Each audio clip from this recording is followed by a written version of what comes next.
ज्योति मिश्रा।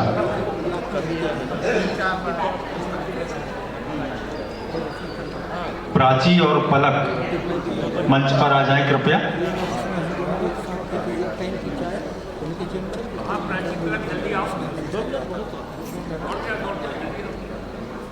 प्राची और पलक।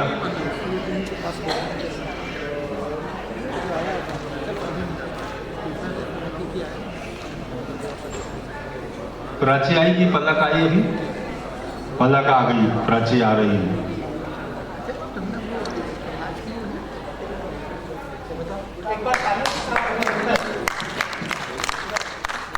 ये विविधा के लिए इनको दिया जा रहा है। साहित्य की विविध विधाओं में आपका सृजन है।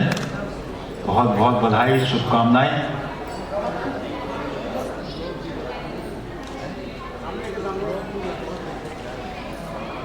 और अब मध्य में आमंत्रित हैं डॉक्टर छाया सिंह जबलपुर। इन्हें स्वर्गीय श्रीमती सुनीता मिश्रा सम्मान प्रदान किया जा रहा है। श्रीमती नरोत्तम मिश्रा जी की ओर से। मिश्रा परिवार से यहाँ पर यदि कोई हैं वो सादर उपस्थित हों। नरोत्तम मिश्रा जी उपस्थित हैं। डॉक्टर छाया सिंह जी काव्य लेखन में उभर कर सामने आई हैं और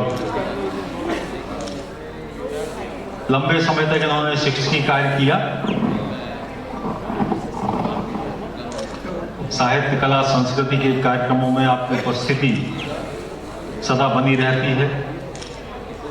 बहुत बहुत बधाई आपको। श्री अनंतराम चौबे, आदरणीय अनंतराम चौबे जी। श्रीमती सुनीता मिश्रा सम्मान इन्हें भी दिया जा रहा है। श्री नरोत्तम मिश्रा जी मंच पर ही रहें। और अनंतराम चौबे जी को कादम्बरी पहली बार सम्मानित कर रही है, लेकिन इनके सम्मान की संख्या 1000 के ऊपर पहुंच चुकी है। कौन सा क्रम बन गया? ये 1190वां सम्मान है इनका।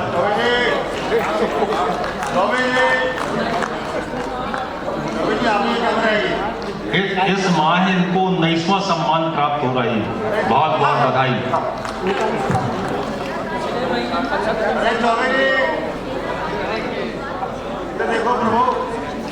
13 दिन में 19वां।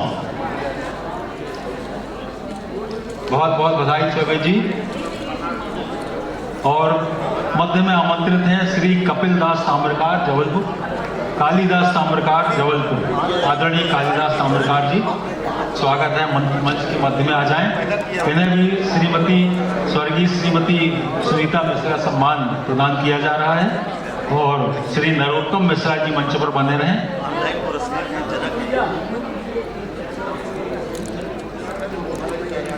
कालिदास ताम्रकार काली जी एक जाना पहचाना नाम है साहित्य के क्षेत्र में।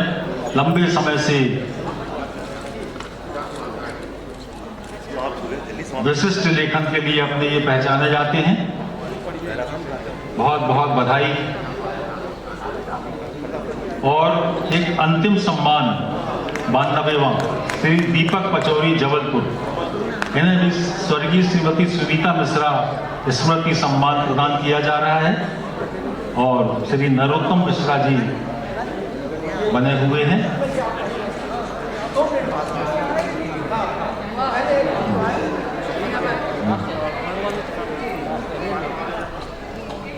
दीपक पचौरी जी ऊर्जावान और युवा साहित्य साधक समाज सेवी हैं जबलपुर के। अत्यंत प्रसन्नता इन्हें सम्मानित करते हुए हम सबको हो रही है। बहुत बहुत बधाई। ये सम्मानों का क्रम यहाँ समाप्त होता है। फिर भी यदि कोई व्यक्ति सम्मानित होने से छूट गया हो,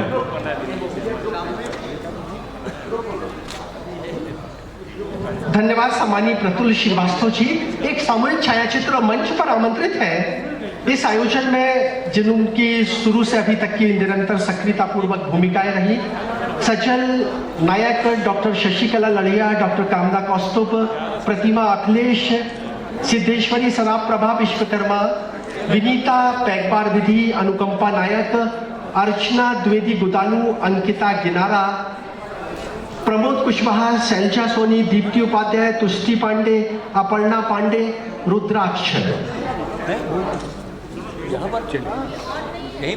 श्री सुरेंद्र पटवा जी यदि यहाँ उपस्थित है तो वो कृपया आदरणीय श्री संतोष संतोष जी से नेहा भार्गव जी का मान पत्र प्राप्त करने की कृपा करें। आमंत्रित है डॉक्टर संध्या जैन, श्रुति, ज्योति मिश्रा,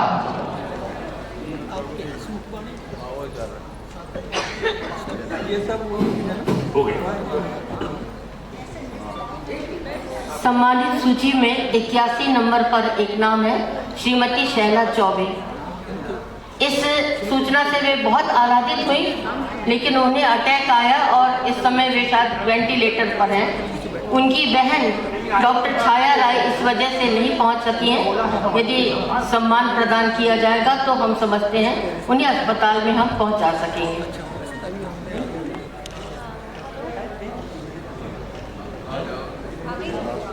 आए हुए सभी सम्मानित जनों के लिए एक बार जोरदार करताल ध्वनि करें और सहयोग देने वाली भी जो हमारी कार्यकर्ता है उनके लिए भी एक बार करताल ध्वनि हो, क्योंकि इतने लोगों को सम्मान दिलाना ये कोई सरल काम नहीं था। हमारे उद्घोषक श्री राजेश पाठक प्रवीण जी, वो तो उनके लिए कोई शब्द ही नहीं है, लेकिन उनका सहयोग देने वाले प्रतुल श्रीवास्तव, संतोष नेमा जी, इनके लिए भी हम एक बार कर्तव्य ध्वनि करें। सभी हमारे छायाकार जो लगातार खड़े रहे और इन क्षणों को उन्होंने कैद किया। आप सबसे निवेदन है, पीछे जो आदमी जन खड़े हुए हैं वो भी कृपया आगे आ जाए। वंदना सोनी जी, आभार व्यक्त करते हैं। अभी आभार नहीं, दीदी का प्रवचन है, 2 शब्द, 1 मिनट। सब लोग बैठ जाएं अपने अपने स्थल पर। बहुत ही सम्मान, पीछे जो यहाँ उपस्थित है वो सब लोग बैठ जाएं। जिन्होंने इन 92 सम्मानों को सूचना 5 मिनट बाद हम सब भोजन के लिए पहुंचेंगे।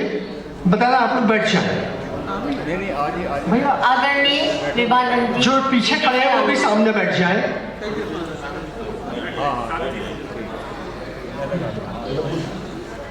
सम्मानीय प्रातः स्मरणीय साध्वी विभानंद दीदी, सम्मानीय दीदी में और इनके व्यक्तित्व में जो गुण धारा है वो परम पूज्य गुरुदेव की प्रभान्विति का ही सुपरिणाम है।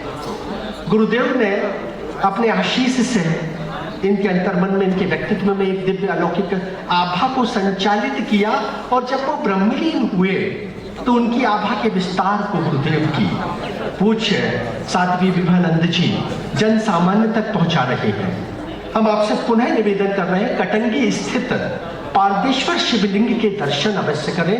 विश्व का एकमात्र ऐसा शिवलिंग है जो सबसे बड़ा है। पूज्य साध्वी विभानंद जी, उनका व्यक्तित्व, उनकी दिव्याभा, उनकी साधना, उनका सोच, उनका चिंतन और दर्शन समाज की मूल धारा से जुड़ा हुआ है, मन के अध्यात्म के जागृत का भाव स्थापित करता है। मैं उनसे प्रार्थना करता हूं कि वो आशीर्वाद दें।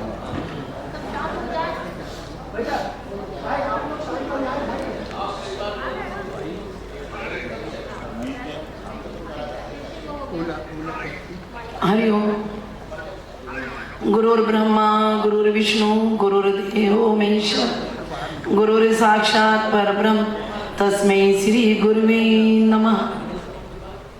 आज का ये दिव्य और भव्य आयोजन कादम्बरी के संस्थापक ब्रह्मलीन पंडित रामेंद्र तिवारी जी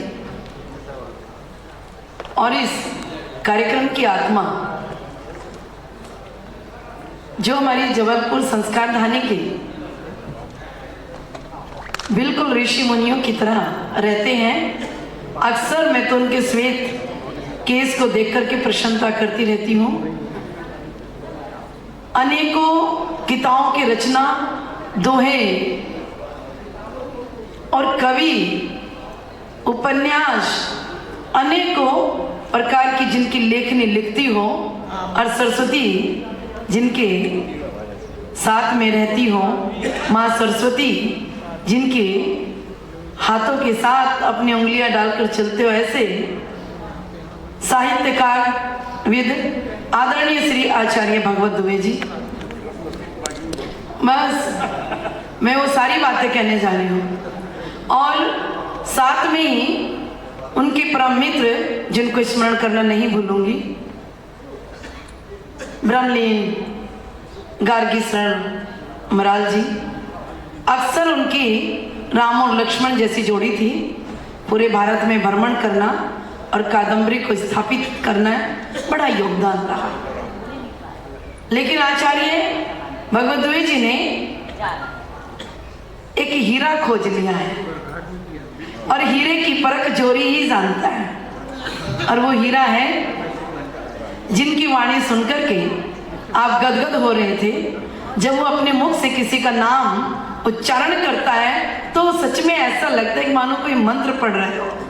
कितनी दिव्य वाणी है, उनकी आंखें बोलती है, उनका खड़ा होना, उनके बात करने का अंदाज, ओहो बहुत दिव्य। जो मन संचालित करते हैं तो उन्हें लगता है कि जिस व्यक्ति के विषय में मैं बात कर रहा हूं कहीं उसके सम्मान में कोई कमी ना रह जाए। एक एक बात बड़ी बारीकी के साथ, जैसे कि उनके साथ ही जन्म लेकर उत्पन्न हुए, बहुत दिव्य तरीके से उस व्यक्ति की व्यक्तित्व की प्रशंसा करने का हर किसी के पास वो गुण नहीं है। प्रशंसा करने के लिए अब आदमी तो हृदय चाहिए, मन चाहिए, वाणी चाहिए। तो ऐसे पाठक हमारे राजेश पाठक प्रवीण जी, जो इस कादम्बरी संस्था को बहुत आगे तक लेके जाएंगे, और यहाँ पर पधारे सभी साहित्यकार, विद्वान और विदुषी नारियां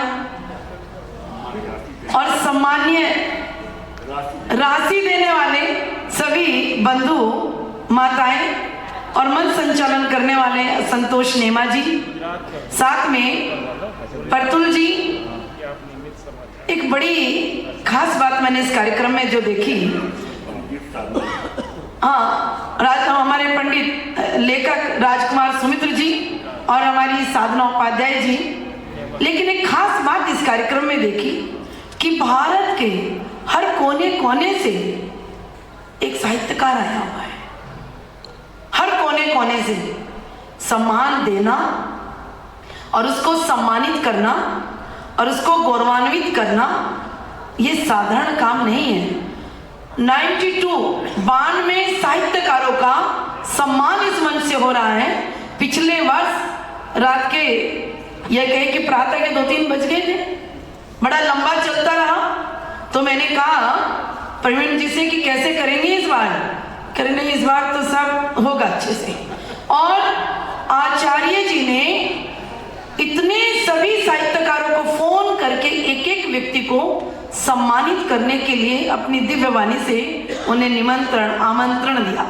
और आज सभी साहित्यकारों के सम्मान में एक बात कहना चाहती हूँ। सबसे बड़ा साहित्यकार तो इस ब्रह्मांड का ब्रह्मा जी है, जिन्होंने सबसे पहले ओम की आवाज सुनी और उन्होंने लिखना प्रारंभ कर दिया। और दूसरा ऋग्वेद है। ऋग्वेद तीसरा वेदव्यास जी महाराज है, जो बड़े साहित्यकार हुए। और उसके बाद कौन कौन से साहित्यकार? जैमिनी ऋषि हैं। अनेकों ऋषियों ने साहित्य का वर्णन किया, सुंदर लेखन कार्य किया। और जो सहज सरल लोक भाषा में जो साहित्यकार हुए हैं, जो सबको जीवन चलाने के लिए, भरण पोषण करने के लिए, जिनकी लेखनी ने सभी ब्राह्मणों के संतों का भरण पोषण कर रहे हैं। आज मैं उस परम साहित्यकार को नमन करती हूँ। कौन? तुलसीदास जी महाराज, जिन्होंने रामायण कृत का लेखन किया। और कब लेखन किया और आज तक चल रहा है। मैं आज इस मंच से प्रणाम करना चाहती हूँ मेवाड़ की भक्ति की आचार्य साहित्यकार कौन? मीरा जी, जिन्होंने पूरे विश्व में भगवान कृष्ण का अपनी लेखनी के द्वारा वर्णन किया और वो साहित्यकार प्रसिद्ध हो गए। अनेकों सूरदास जी कितने सहज सरल भाषा में उन्होंने लिखा। अनेकों साहित्यकार हुए हैं। ज्यादा नहीं बोलूंगी, समय हो रहा है और 9 बजने को हो रहा है। बज गया 9। सबको भूख लगी होगी, किसी को ट्रेन पकड़नी है, मुझे भी 35 किलोमीटर दूर जाना है। लेकिन आज इतने जितने पुरुष थे ना, उतनी ही नारी विदुषियां ने यहाँ सम्मान पाया है।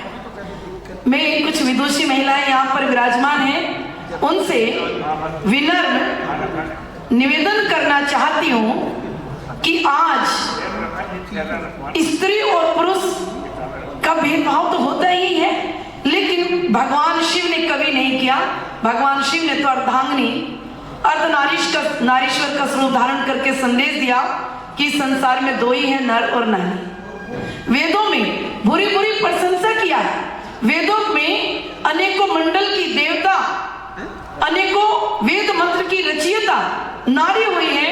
तो निवेदन करना चाहूंगी इन विदुषी नारियों को, मैंने भी बड़ा सारा मटेरियल इकट्ठा किया हुआ है। वेदों में नारी का महत्व क्या है, इस पर भी तो लिखा जाए, क्योंकि इस पर कोई लिख नहीं रहा है। ये लिखना अति आवश्यक है। तुलसीदास की दृष्टि में नारी क्या है, ब्रह्मा की दृष्टि में नारी क्या है, वेदव्यास की दृष्टि में नारी क्या है, और वेदों में नारी की भूमिका क्या है। एक बार इस पर भी लेखने उठे तो थोड़ा सा तहलका मच जाए। और सभी साहित्यकारों को मैं अभिवादन करती हूँ। और आप इतनी दूर से आकर के आपने सम्मान प्राप्त किया, और आचार्य भगवत दुबे जी का तहे दिल से, दिल की गहराइयों से मैं उन्हें नमन करती हूँ कि उन्होंने पूरे भारतवर्ष के साहित्यकारों के लिए आज भी इस उम्र में, जब उनके घुटने में दर्द है, जब उन्हें कोई रिक्वेस्ट करते हैं कि मुझे आपसे ही सम्मान लेना है, तो वो फिर एक दूसरे का सहारा लेकर खड़े हो जाते हैं। आज अगर कोई कह दे कि घुटनों का दर्द खत्म हो जाए, तो दोबारा से वो जवां हो जाए और दोबारा से वो पुनः कादम्बरी के कार्यों में और तेजी के साथ लग जाए। जितने भी साहित्यकार यहाँ बैठे हैं, उम्र से जरूर उनकी ज्यादा हो गई है, लेकिन हृदय से आज भी वो 21 वर्ष के हैं और उनकी लेखनी उसी तरीके से चल रही है। अभी मिले, किसी ने 50 किताबें, किसी ने 60 किताबें। प्रणाम करती हूँ आपकी लेखनी को। इसी तरह से देश के बारे में आप, राष्ट्र की एकता, अखंडता, सामाजिक समरसता के लिए आप लिखते रहें। इन्हीं शब्दों के साथ अपनी वाणी को विराम देती हूँ। मेरे साथ में ब्राह्मण देवता हमारे पधारे हैं, जो हमारे भक्त हैं, या प्रोफेसर डॉक्टर नागेंद्र उपाध्याय जी, उसका भी यहाँ पर अभिनंदन करती हूँ। साथ में बद्रीनाथ से पधारे हैं भानुपुरा पीठ के शंकराचार्य जी महाराज के शिष्य हैं स्वामी पारसरूप जी, आपका भी बहुत बहुत अभिनंदन है। बहुत बहुत अभिनंदन। अपनी वाणी को विराम देते हो। हरिओम तत्सत।